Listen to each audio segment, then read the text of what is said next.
Assalamualaikum warahmatullahi wabarakatuh. Kami dari kelompok 3 di sini akan menjelaskan terkait identifikasi golongan kendaraan pada gerbang tol menggunakan algoritma EDA. Di sini anggota kelompoknya ada Aditya Rivaldo, ada Ahmad Nazar Aji Sodikin, Haris Prasetyo, Muhammad Wijdan Ramadan, Munadilil Iman, dan Halahuddin Nur Ramadan. Next, kita masuk ke pendahuluan. Algoritma EDA adalah proses menganalisis data untuk memahami karakteristiknya, mengidentifikasi pola dan tren, dan merumuskan hipotesis. Algoritma EDA dapat diterapkan pada kumpulan data apapun dan sangat berguna untuk kumpulan data yang besar dan kompleks. Hal ini sangat relevan gitu ya dalam konteks identifikasi golongan kendaraan di jalan tol. Dalam perkembangan sistem identifikasi golongan kendaraan pada gerbang tol merupakan salah satu komponen penting dalam pengelolaan jalan tol.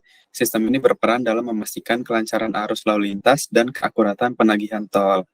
Algoritma EDA juga memungkinkan kita untuk menjelajahi data dengan lebih baik, sehingga dapat memberikan wawasan yang diperlukan untuk pengambilan keputusan. Mengapa kita memilih algoritma EDA? Pertama itu karena analisisnya mendalam, kemudian pengelolaan datanya dia bisa besar, terus ketiga itu ada pemahaman tren. Dengan implementasi tersebut diharapkan kita dapat membangun sistem identifikasi golongan kendaraan yang handal dan efisien di gerbang tol.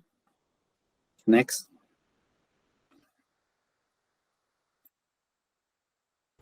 Oke, selanjutnya metode penelitian akan dijelaskan oleh saya sendiri, Muhammad Wijdan Ramadan.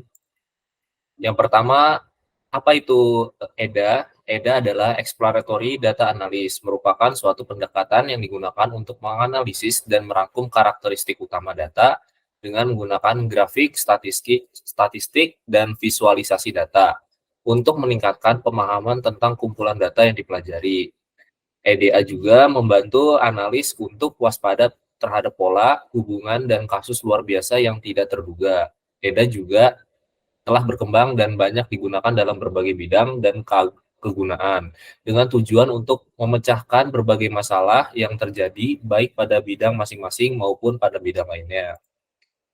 Selanjutnya ada 5 tahapan sebenarnya dalam algoritma EDA ini. Yang pertama data collecting, lalu yang kedua data understanding, kemudian data processing, lalu ada prepare dataset, kemudian exploratory data analysis. Nah, di sini terdapat 3 kategori dalam exploratory data analysis. Yang pertama, analisis univariat, yaitu yang hanya memiliki satu variabel. Tujuan utamanya untuk mendeskripsikan, merangkum data, dan menemukan pola dalam data. Dan yang kedua, di sini ada analisis bivariat, yaitu ada 2 variabel untuk tujuan menentukan hubungan di antara keduanya. Dan yang ketiga, analisis multivariat.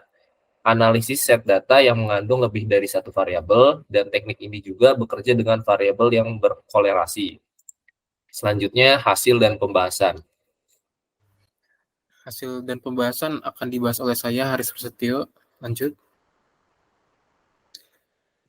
Pertama-tama kita mengimport library dan modul. Library dan modul utama yang kita gunakan di sini adalah TensorFlow dan juga sklearn. Ya, selanjutnya. Nah, setelah kita import modulnya, kita lakukan pembuatan dan analisis data. Pembuatan data di sini adalah membuat daftar path file dari label atau dari folder-folder dataset yang kita dapatkan. Selanjutnya kita membuat data frame dari data tersebut. Data frame adalah nama dan labelnya dari data set yang kita dapatkan. Lalu kita menampilkan jumlah dari total gambar tersebut untuk memvisualisasikan ada berapa data yang kita punya. Selanjutnya juga kita menampilkan jumlah kelas unik atau label yang unik dari masing-masing dataset.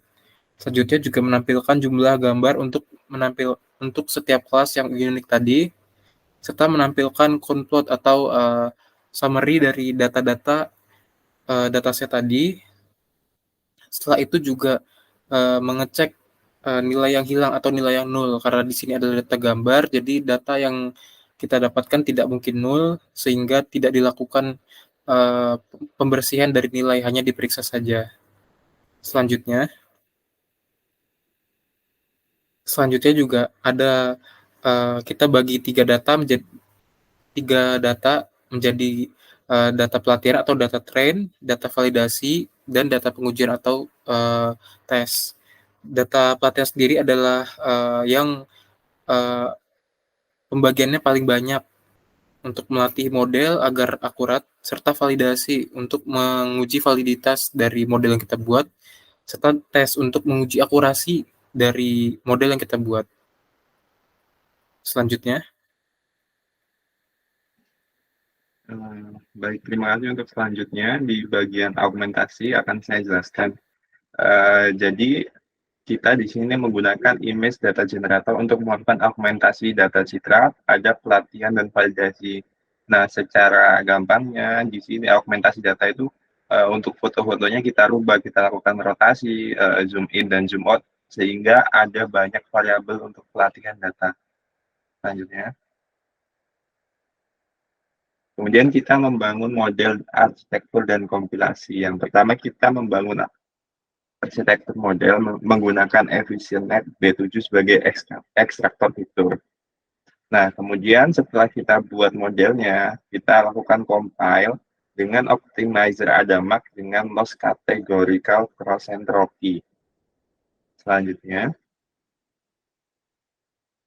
Nah, di sini kita lakukan pelatihan model menggunakan data pelatihan dengan menghentikan pelatihan dini jika akurasi validasi tidak meningkat. Nah, jadi di sini kita lakukan pelatihan dengan 50 epoch dan kita juga memiliki fungsi jika ada akurasi pada epoch selanjutnya itu menurun, maka training akan otomatis berhenti. Nah, kita bisa lihat grafiknya pada bagian kanan bawah. Jadi semakin tinggi epochnya, data loss-nya juga akan semakin berkurang dan akurasinya semakin meningkat. Ya.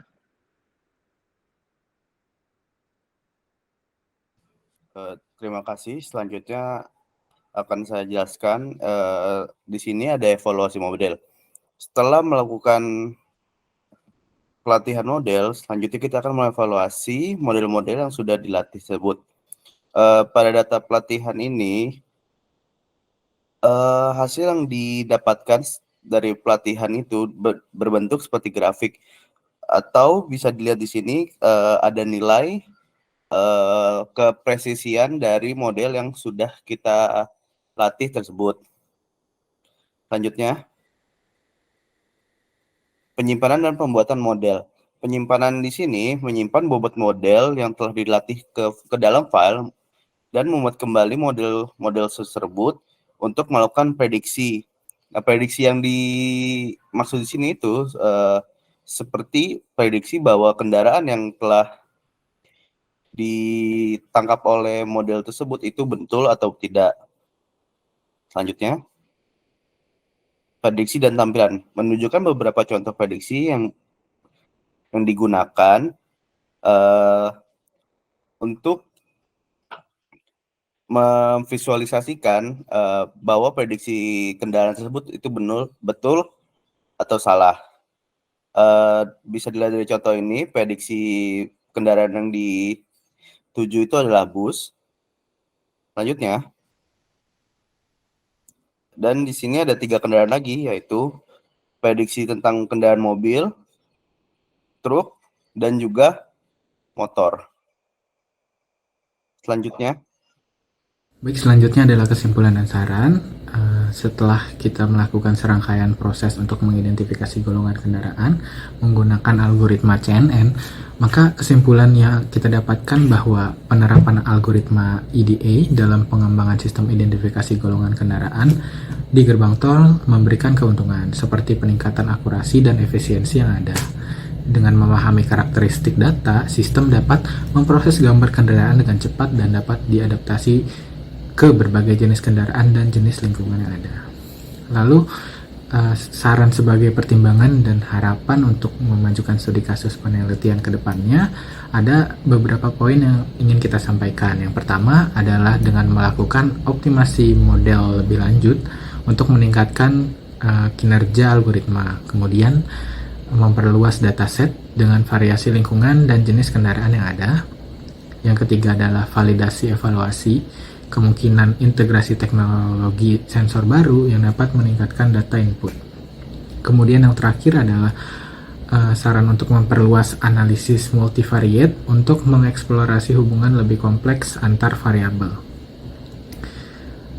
Baik, mungkin itu saja yang dapat kami sampaikan. Kurang lebihnya mohon maaf. Kita tutup presentasi ini dengan mengucapkan alhamdulillah dan terima kasih. Wassalamualaikum warahmatullahi wabarakatuh.